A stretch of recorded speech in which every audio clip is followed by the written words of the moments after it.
So my phone is consistently dropping the ball and freezing all the time lapse. Not that that's your problem, but that is why some of these videos are getting more in line of what is going on. So let me just show you what I've done so far. Installed the passenger side door interior. I just did the headliner, and the foot trim is on, and also the kick panel, I guess you would call it. There's just one little push rivet underneath here, and that's the only thing holding this on. These have clips. You line them up and just press down. Let's get real good looking there. Those will just, and then you press it on just like that. My old school Sony Explode. I love this thing. It sounds great in this little tiny box in this Ranger. It's simple as that. I paid literally no money for it almost a decade ago. Still going. Here's the Boss amp. It's a D1800.5. There's like no reviews on anything. It's an Amazon amp. Cross your fingers. Let's see if it works. So regarding my amp, here's the box. 3,000 watts. Yeah, right. We'll see. 1,800 watts RMS. Sure. But can we just talk about the pictures they used? I know some early 2000s, like 2008 stuff. Okay. Just no.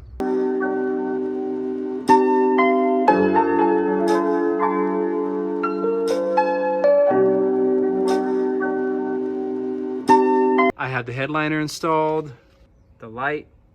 I have these visors I pulled out of the Ford Explorer. The difference is they come down, they have lights. I'll get these working. You can unclip them. You get a secondary visor. So that's a nice little feature. Got the same thing on the driver's side. I've installed all of the trim. This is just pressed on. Pretty simple, not much to it.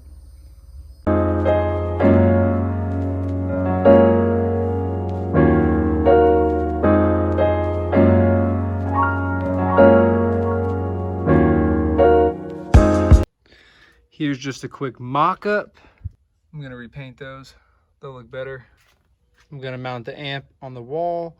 I'm gonna cut into the back trim and push that speaker in about 3 to 4 inches. And then it should yield me a decent amount of room in the back. I don't care about my jump seats. I'm not giving anyone a ride in this. This is strictly to take dirt bikes to the track, 1 or 2 people only.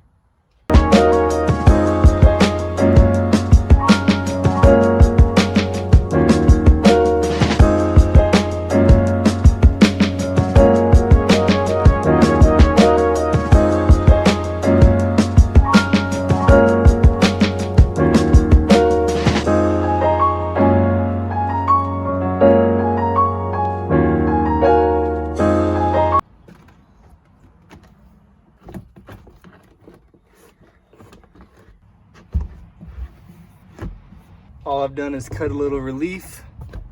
Fits real nice and flush now. Awesome. Here's a little mock-up.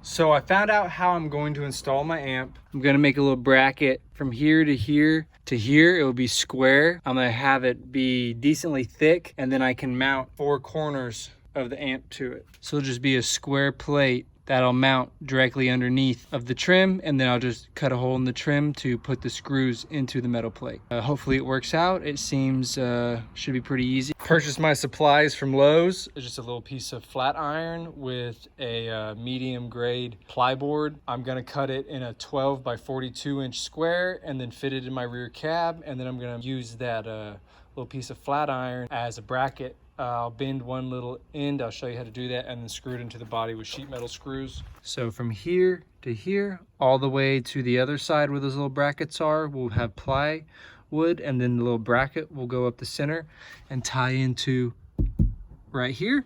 And it should suspend everything and hold it quite nicely and nice and tight. We shall see how it goes. About to cut the piece of plywood.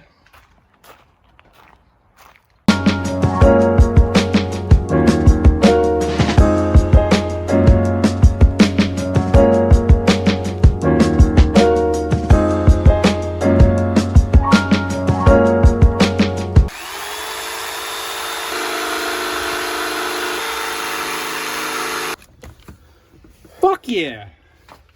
There you go. Hey, so we got the back of the sub wall in. We'll put a screw here, put a piece of flat bar across, and a screw right there and there. And that is the subwoofer and amplifier wall. We're bending a 90-degree. We use MAP gas and a hammer and a good old vise. 90-degree bend, MAP gas, and a vise. The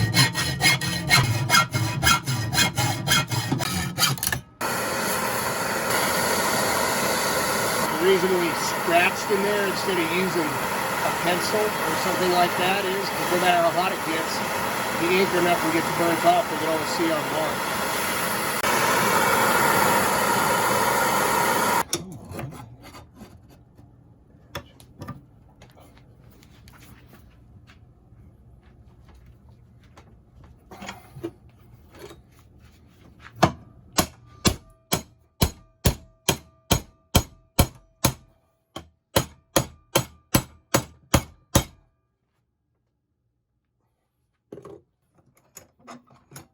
Okay, where's this at?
Sorry it's dark, guys. As you can see, the board is behind the plastic trim. You got a screw there, a little bracket I made, and I'll attach the amp to that, and I'll directly screw in the back of the sub box to this wall. So I should have kind of a floating amp and sub setup. Thanks for watching.